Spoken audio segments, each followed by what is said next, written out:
Am I on? Okay. Well, I'm not sure where you all are from, whether you come from a big city or a small town. The place I'm from, I just flew in from Columbus, Ohio last night, but the place that I grew up was a really, really small town. We had one street light, one local store, one gas station, and we had more cows than we had people.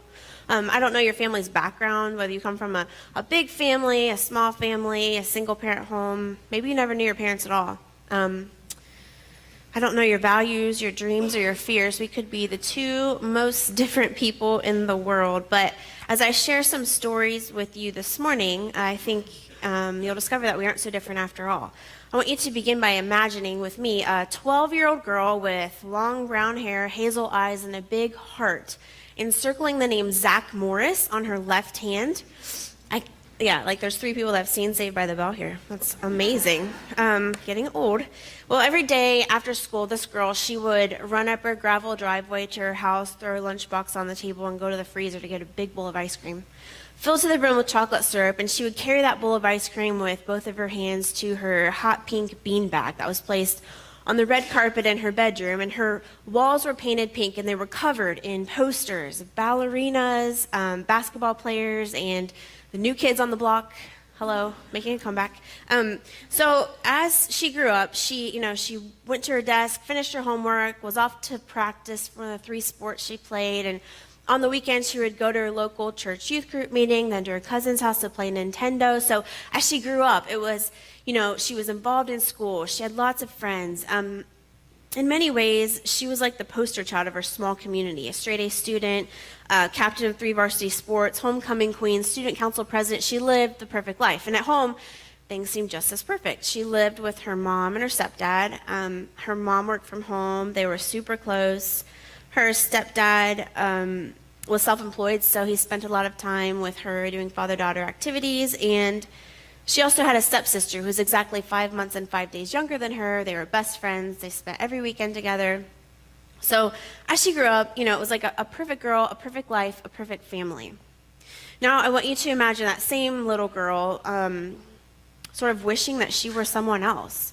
Imagine her planning how to run away from home. Imagine her planning out her own funeral. So this same girl who had the perfect life, perfect family, perfect neighborhood, not afraid of strangers or spiders. She was afraid to come home each and every day. She often had horrible nightmares, and she often woke up crying. Why the nightmares? Why the crying? She cried because she was miserable, and she was miserable because she had a secret. So I was miserable. I was the girl who came to school every single day with the biggest smile on her face, but I was the same girl who was afraid inside. I had to keep a secret, but I wasn't sure why. And looking back, I know I will never forget the summer of 1994. I was 14 years old, looking forward to my freshman year of high school, and I've already told you I lived way out in the country and we had lots of cows. Well, you're going to think I'm a big hillbilly right now, but that's okay. I saw you guys as you walked in today, so yeah, just kidding. Not really, but yeah. So when I was little, our family didn't have cows. Everyone else had cows, and we had lots of grass and fields and such like that, but we didn't have anything to eat our grass away. So when I was just a little girl, probably 8, 9, 10 years old, my stepdad bought this huge tractor, okay, with a mower that had to be attached to the back. It was huge. And he taught me how to drive this thing when I was just a little girl. And on the weekends, it was my job to go out and do all of the mowing of these fields. And so one day I remember it was really hot outside, and I decided I was going to get a tan while I mowed. And so I put my bathing suit on, and I was out there maybe 15 minutes or so, and I saw my stepdad coming toward me with a glass of lemonade. So I stopped the tractor, I waited for him to reach me, and I remember that I drank the entire glass, and I thanked him. And now the next thing that I'm going to tell you might seem weird, but I will never forget it. He wasn't looking at me in the eyes. He was sort of looking me over. And now a woman knows when they're being objectified, especially by my stepdad. That's exactly how I felt. I felt so uncomfortable. I gave him the glass back right away, and then he made a dirty comment that was totally off the wall and disgusting, and I got angry, and I I took off on my tractor. I started driving, and about an hour later, he came back out and offered me another drink. And this time I waved him back to the house and said I didn't want anything. And only a few minutes later, I saw him standing on our front porch staring at me with binoculars. And I remember I got so upset. I started crying, and I tried to drive where there were trees so they couldn't see me. And I remember that day, my thought was that I wanted to end my life right then and there. I was tired of this harassment and torment. This definitely wasn't the first time something like that had happened. And so I put the tractor into the highest gear, and I decided I was going to drive into this huge tree that was at the end of a field that was right at the edge of a cliff. And I was certain that I was going to end my life that day. And so as I got closer and closer to that big tree, just fantasizing about never seeing my stepdad again, just ending my life, ending the torment, and then the last second I thought of my mom, how much it would hurt her. And so I swerved, and obviously my life didn't end that day, but neither did the torment. It was supposed to be one of the happiest summers of my life. We were going as a whole family, my stepdad, my mom, and my stepsister and I, on a family vacation. We were going to the Bahamas, and I remember getting on the plane, going down, and just dreaming about all of the amazing memories we would come back with, only to come back with some of the worst in my whole life. And I remember one day brushing my teeth in our hotel room, and my stepdad came out of the bathroom, and I'm not sure really what you all call him around here. I've been to a lot of places this year. In Texas, they said skivvies. In Tennessee, they said draws. Where I'm from in Ohio, they say tighty-whities. I don't know. One year I was speaking, and there was a kid sitting in the front row at a chapel. Actually, I think it was in Georgia. That's kind of funny. So maybe y'all get it. He yells cookie covers at me, literally. He yells that at me. Very awkward, very weird. Appreciate y'all not doing that.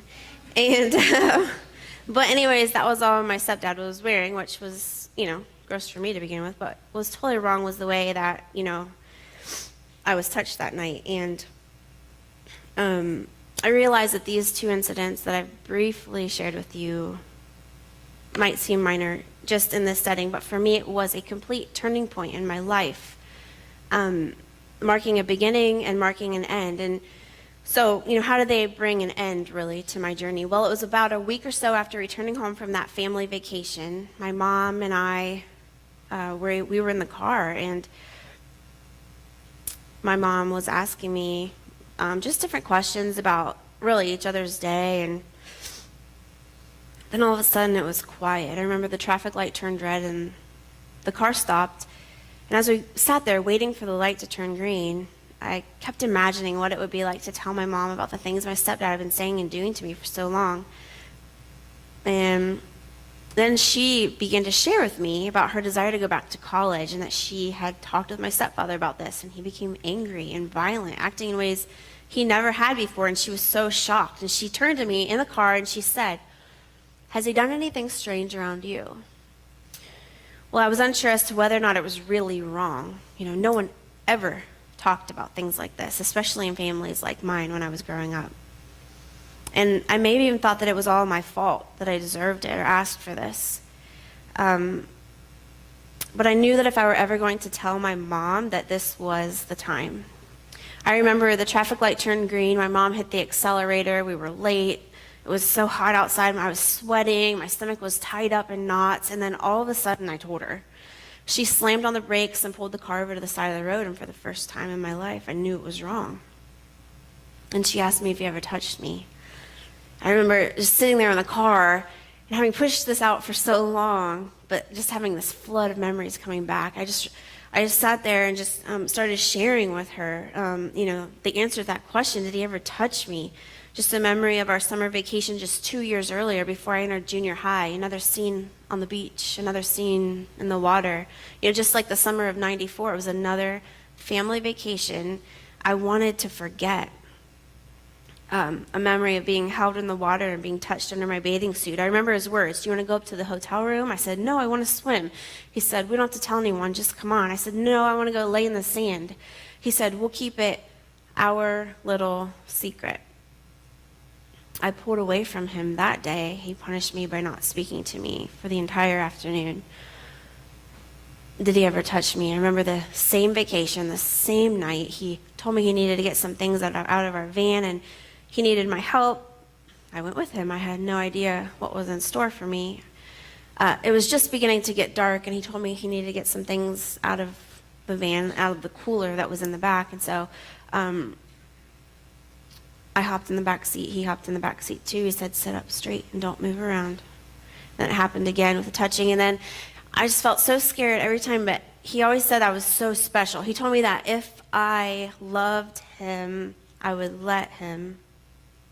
Did he ever touch me? Well, I may not have really known the answer when my mom first asked the question that day. But as I saw the reaction she had to everything I was sharing with her, it was obvious. Now I know that I was a victim of childhood sexual abuse. And it's so crazy, knowing that has happened so long ago in my life, but yet still speaking about it today, how often it's kept a secret in small communities. The fact is that over 1 million children under the age of 18 are currently being sexually abused by a family member in the United States. Over 100,000 U.S. children are forcefully engaged in prostitution or pornography every single year. Every minute, 2 kids are sold into sex slavery. Every 2 minutes, someone in the U.S. is sexually assaulted. And so often, we picture this stuff happening only to poor city girls living in immoral families with bad parents and no friends. And we're right, it does. But it also happens in every other type of home, every other type of family, church, community, school. It said that 1 in every 3 girls and 1 in every 6 boys are sexually abused by the time they turn 18. Those kids have names. Those kids have faces. Look at me, I'm a statistic. I hate statistics. I did in school too, but I'm here today because I was that 1 in 3 girls. I'm here today because of my little secret. Well, did he ever touch me? My mom got quiet. She was, I could tell, just holding back the tears and trying to be strong in the car that day. And she turned to me and she said, "I don't know what we're going to do, but I'm going to figure it out." We were already pulling in the driveway to pick up my stepsister. She was outside waiting for us. And so we basically were quiet for the next few days. We went home. It was Friday night, and then we left. My mom and I left the following Monday morning after we had taken my stepsister back to her home, and my stepfather went to work. I remember just praying and believing with my mom that however things turned out, it would be the best for everyone involved. She reported the abuse to Children's Services. We were interviewed.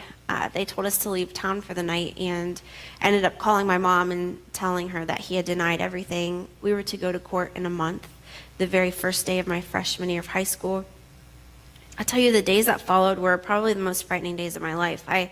I knew without a doubt in my heart that if he found us, he would kill both of us. It seemed like the phone was ringing off the hook everywhere we tried to hide, different friends and families' houses. And probably the most frightening day of my life occurred on the Thursday of that week. We were staying at my grandmother's house, and it was so nice outside, and I was tired of just being cooped up in all these attics and basements of friends and family waiting for our court date.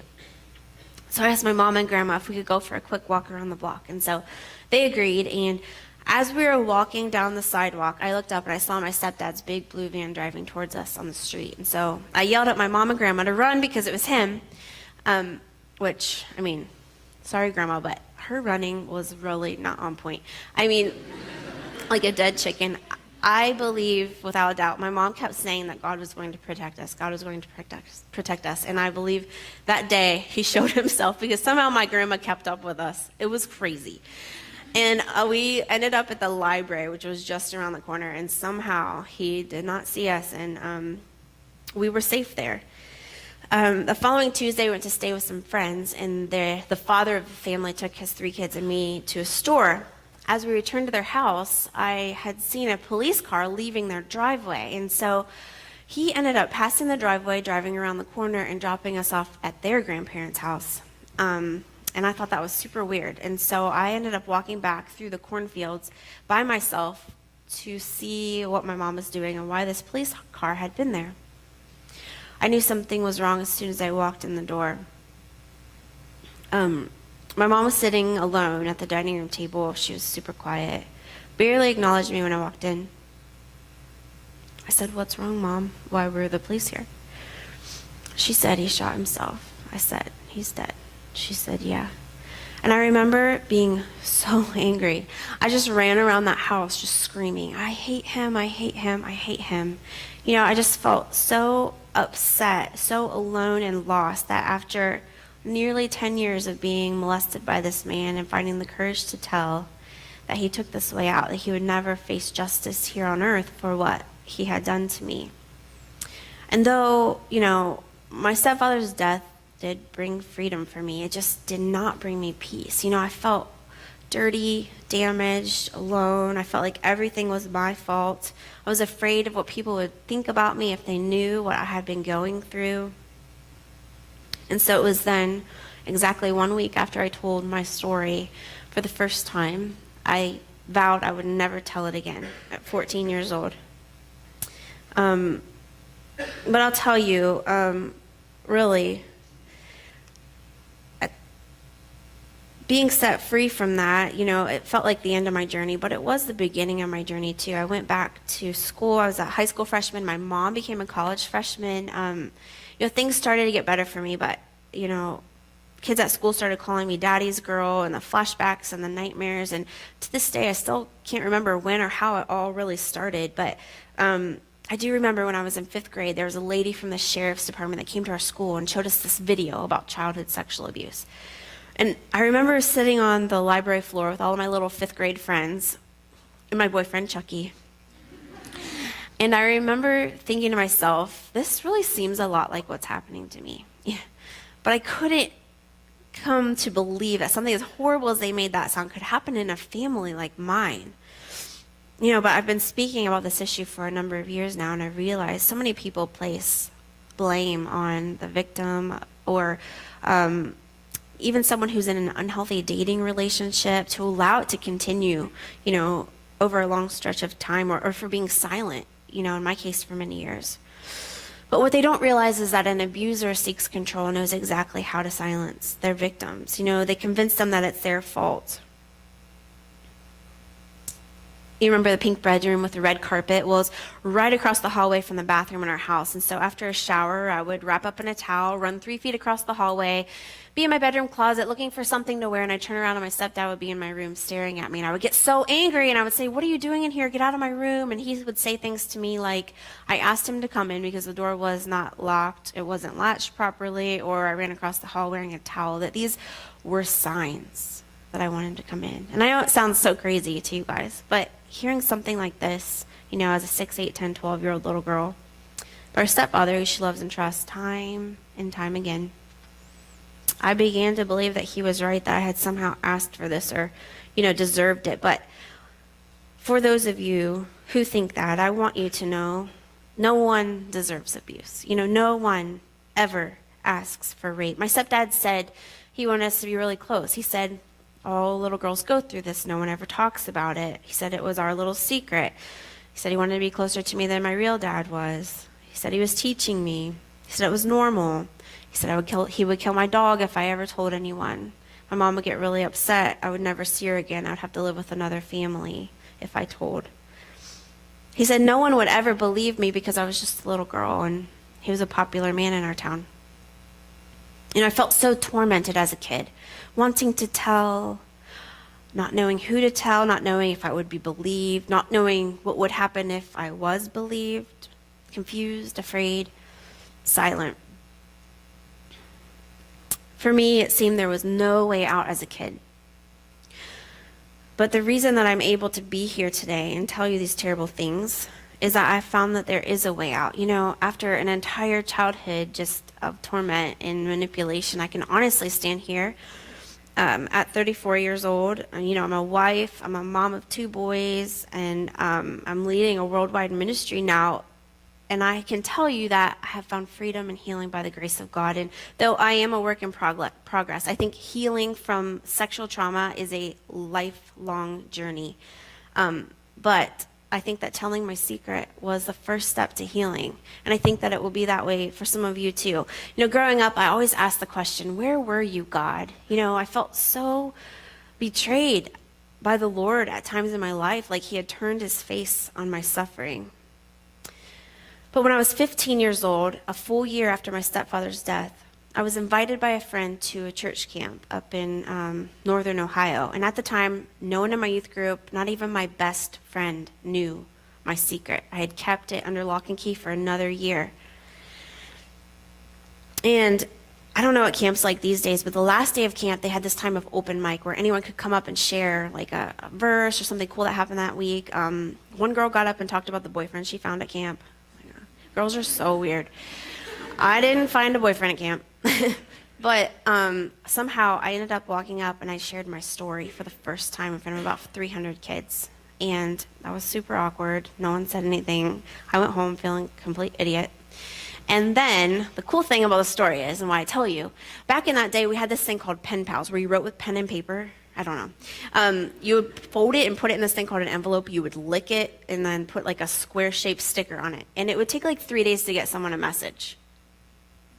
Yeah. Hieroglyphics, I think they called it. But anyway, so I got home from that camp, and about 3 days later, I started getting letters in my mailbox from kids at this camp telling me their stories for the first time. I thought I was alone all these years, and here, there were kids like me and families like mine that looked like me, did things like me, had gone through the same thing and never told. How amazing. That same week, I opened my Bible and I read a verse that changed my life forever. 2 Corinthians 1, 3, and 4, it says, "Praise be to the God and Father of our Lord Jesus Christ. He's the Father of compassion and he's the God of comfort. He comforts us in all of our troubles so that we can comfort others in any trouble with that same comfort we have received from God." You know, I knew it was God that was comforting me. It was the only time I ever felt safe in my life, when I prayed or when I read my Bible or listened to worship music. And I began to see how God was with me through it all. He was angry when I was angry, and he cried when I cried. And I came to understand that there's never going to be so much pain, so much evil in this world that God doesn't want to take it and do something good with it. Use you, give you purpose on this earth. So although I know that many of you, have not been survivors of sexual abuse or rape, I do know that I'm not alone in this room, and for those of you who may walk in my shoes, I ask you to help me break the silence on these issues.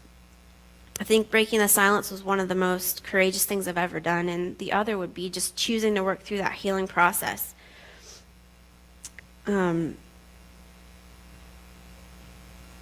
I think for me to be able to stand here today has taken a long journey of healing, one that, like I said, I think is lifelong and will continue until the day Jesus brings me home. But at 15 years old, when realizing that God could use my story to make a difference in the life of someone else, I wanted to do more. I wanted to be a voice for the voiceless, and I had no idea just really where to begin. I felt like I couldn't put a dent in these issues because they were so big. I felt like a mosquito in a nudist colony. There's so much work to do, you just don't know where to start. But I knew the difference that one person can make, and so that's where I started. And I think that's the same for all of you. We all can do something. We all have gifts or something that we can offer. And we all have the ability to pray. It's been almost 2 years now. I'd already been speaking for a number of years to universities, and I just started to pray what I call dangerous prayers. I started to pray that God would use me as a voice for those who were enslaved in foreign lands, because God had been breaking my heart of the issue of child sex trafficking. And so I began to pray that, and I prayed it for almost 12 months. And I got a phone call from some of my friends in Dallas asking me to go undercover with a small film crew into the brothels of Cambodia and to interview these little girls. And I went, and just meeting these girls who were in cages and being trafficked for sex 8 to 10 times a day. I came face to face with pimps and just saw the damage done by child sex trafficking. And I wanted to show you a video real quick of a mom who has completely changed the course of my ministry and a little bit of what Tam had mentioned. The mom's name was Yem, and she lost her daughters. Just watch the story.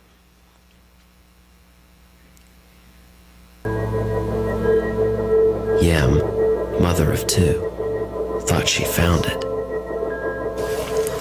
Thinking that someone's going to take care of your kids and give them a better life than you can give them, and then finding out that they're going through the most horrendous evil that could ever possibly happen. And ឃើញខ្ញុំក្រពេកហើយក៏គិតទៅខ្ញុំអត់ដឹងវាទៅគិតដែរ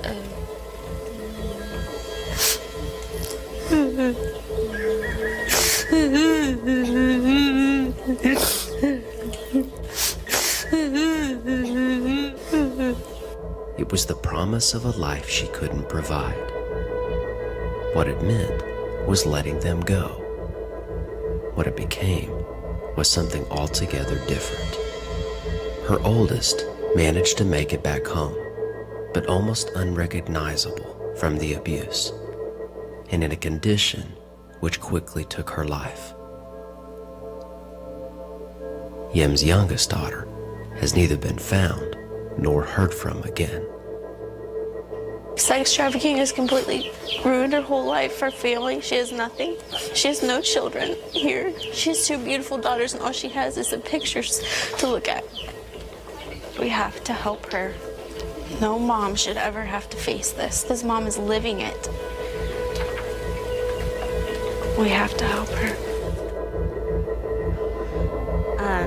Yem's story just completely broke me. In fact, when I got back from that trip, I re-entered counseling because of just the trauma that I felt I had seen while I was there. And but through that brokenness that I saw and felt when I came back home, I felt like God began to show me how we all have a role to play in ending something like modern day slavery or sexual abuse or rape.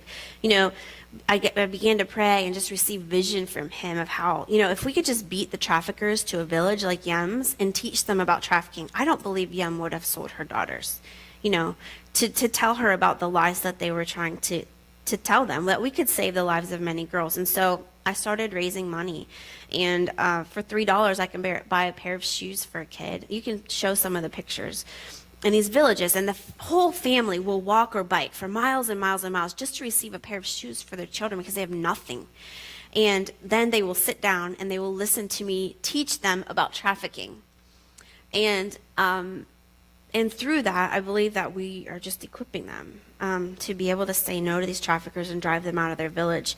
And I had my book Hush that's in the back translated into their language. We gave away 2,000 pairs of shoes in last October and 2,000 books. And I want to do it every year. And so that's really why I even speak out about my story now, is to raise awareness of this issue, but also to raise money for the shoes that I'm going to go back in February and do it over again if I raise enough money. So all of my books that are available, if you buy a book, $3 goes to buy a pair of shoes for kids in Cambodia, and I'll go back in February. But the point of that is, I think to be effective in any kind of work that's against injustice, you have to believe that you can make a difference, that you have a role to play, even if it's just for one kid. Before I left for Cambodia the second time, last October, one of my family members called to tell me something, and she said, Nicole, I just wanted to call and tell you that you're not going to end sex trafficking. And I said, okay. And you guys don't know me. I mean, Tam's the only one that really knows me here, but now you'll know me. That comment not only pissed me off, but I was like ready to go like right now. Because to me, you know, that's true. Like, one person isn't going to stop something like that. However, should that stop any of us from ever trying to do anything? You know, whatever God's called you to, should that stop you? You know, for me, if it was, you know, or for you, if it was your kid that was chained up, locked up in a room, you know, being beaten, drugged, electrocuted, whipped, gang raped, being forced to service 8 to 10 men a night as just a little girl, you know, when I went into these rooms, they had one blanket on the room and one little bowl of rice in the corner, and that's all they got all day long. You know, if that was your child, you would want the entire world to wake up and to do whatever they could, even if it was just for one kid. You know, Margaret Mead, the great anthropologist, once said, never doubt that a small group of thoughtful, committed citizens can change the world. Indeed, it's the only thing that ever has. Because I think ending injustice, you know, things that you are passionate about, is going to take not just you, it's going to take all of us. It's going to take everyone doing their part. You know, your voice and my voice. I think a collective shout is really what it takes to be a solution to all of these things that are affecting the kids around